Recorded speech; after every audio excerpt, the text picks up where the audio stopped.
What is up, everybody? It is your boy Charlie Banks, aka the P1 Loso, back with another news video. And I don't usually make these type of videos unless if I have a couple of different news things that I can speak of in one shot. So we have the location for Survivor Series.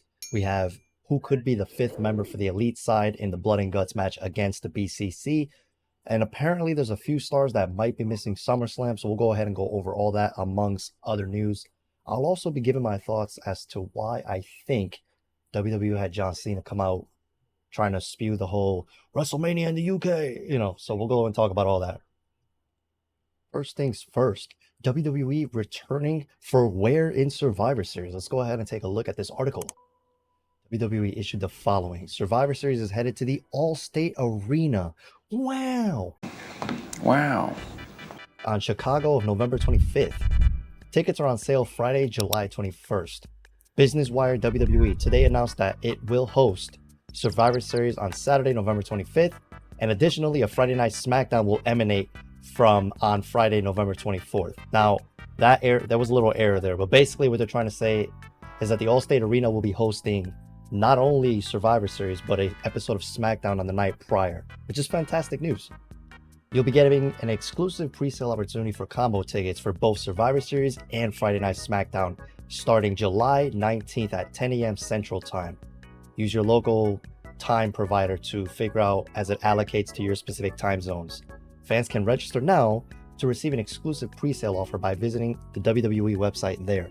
So if you guys want to take a moment, screenshot that website, you guys can go over there and do your thing.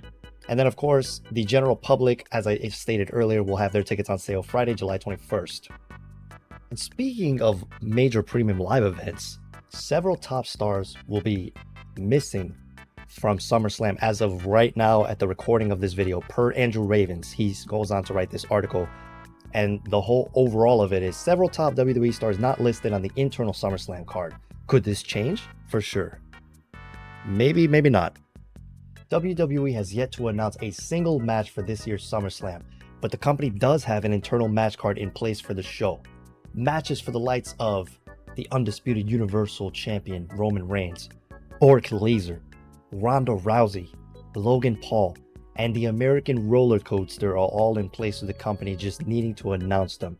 Now they're also stating that a total of 8 matches are listed on the internal lineup as of this past weekend.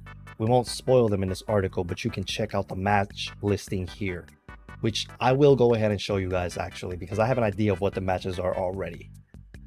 In the latest edition of One, Dave Meltzer reported that the current match listing doesn't include Seth Rollins, Tag Champs Kevin Owens and Sami Zayn, US Champion Austin Theory or Edge, all of whom would either be almost a sure thing to be on such a big show or would be possibilities.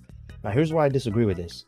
Austin Theory will have a US title match on SummerSlam. He's actually one of the matches that I was going to speak to you guys about as far as a prediction.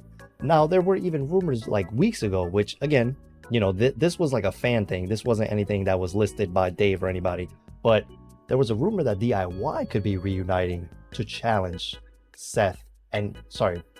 Kevin and Sami Zayn. So it's like, who could they really be, changing now? If they don't have the tag team champions on the show, who could they actually replace with that? Like, because Sami and Kevin Owens are a pretty big part of the show. I understand why they weren't on Money in the Bank, but there's plenty of time to build up challengers now from now until SummerSlam for them. And of course, Seth Rollins, I would argue that you should have your top champion from each respective brand on each premium live event. I know Roman Reigns' schedule is a little bit different, but then at that point, you should definitely have Seth Rollins and Roman Reigns both on the card. You want to have as much star power on a show like SummerSlam as possible.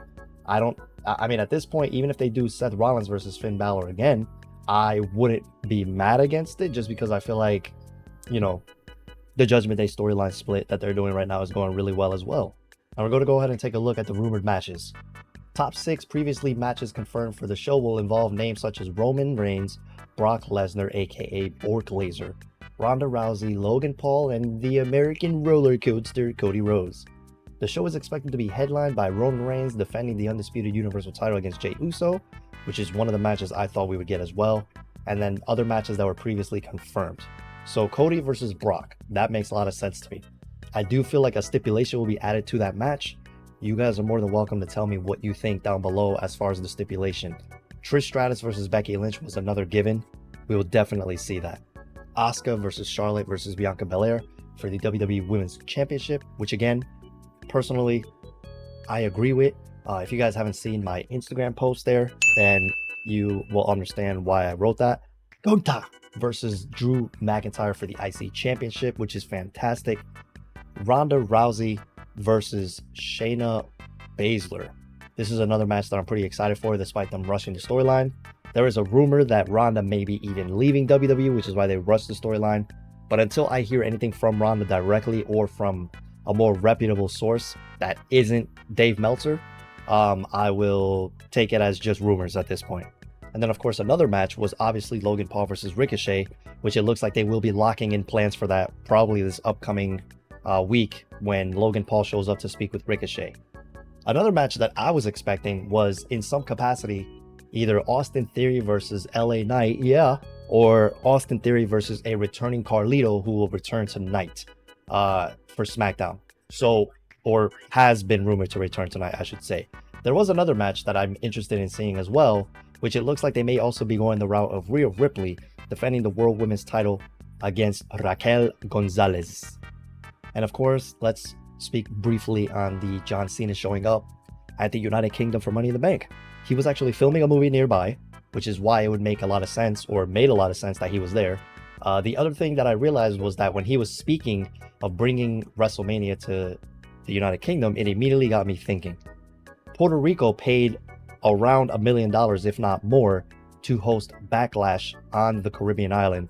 And they're looking to try and make a payday from the United Kingdom as well for them to pay WWE in order for WWE to bring WrestleMania overseas across the pond to the United Kingdom. And that's what it all comes down to, is who's going to pay them the most to have their biggest shows overseas, because they won't go internationally unless if they're paid to do so.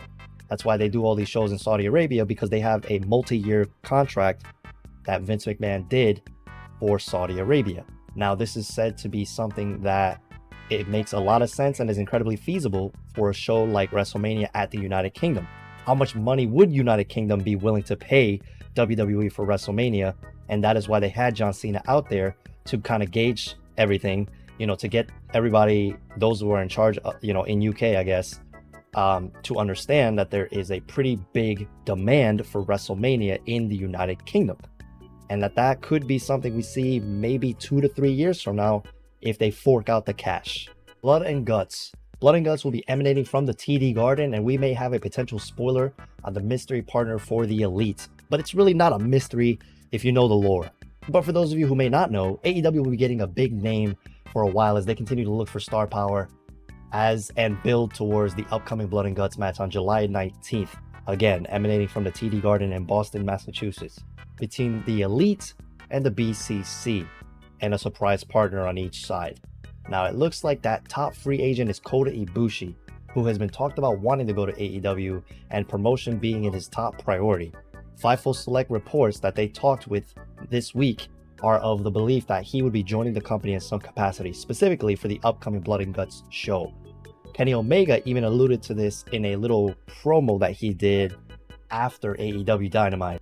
I do apologize if this clip looks like crap. Somebody must have recorded this with an iPhone 1. Hey, he goes on to sound like this. There was a week when my whereabouts were unknown. I didn't stay home. I didn't go to Canada. But where I went was to recruit an old friend, someone who's very near and dear to my heart. Very near and dear to his heart, with that little smirk, huh? Yeah.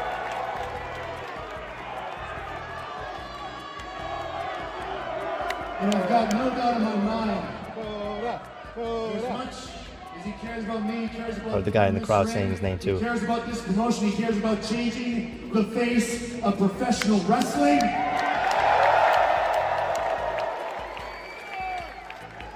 And if Blood and Guts in 2 weeks, there's no way we can lose. So there you have it, ladies and gentlemen. Kota has reduced media obligations in recent weeks and cited his schedule picking up in the near future. One source noted that he's planning to work the upcoming AEW show. Some talent in New Japan Pro Wrestling and AEW wondered in the past whether Ibushi being involved with AEW would strain the relationship with New Japan Pro Wrestling, due to the way that he left New Japan Pro Wrestling. Ibushi has claimed those issues have been resolved with a contract offer being made from New Japan. So, there we go. And with the clip I just showed you, after last night's episode of AEW Dynamite, Omega hinted at who the Elite's partner will be in Blood and Guts and noted the person cares about him. Omega and Ibushi were longtime tag team partners and very good friends. So there you have it, ladies and gentlemen. Did I miss anything? Drop it in the comments down below. Would you like to see more videos like this? I do, again, a large plethora of different content. So I'll do like AEW Fight Forever, WWE 2K23, random wrestling news, random news, WWE reacts words. Sure. Trying to figure out words. Oh my god, I'm not editing this out, I'm leaving this in. Random WWE reacts, trivia, guess the wrestler, all this extra stuff.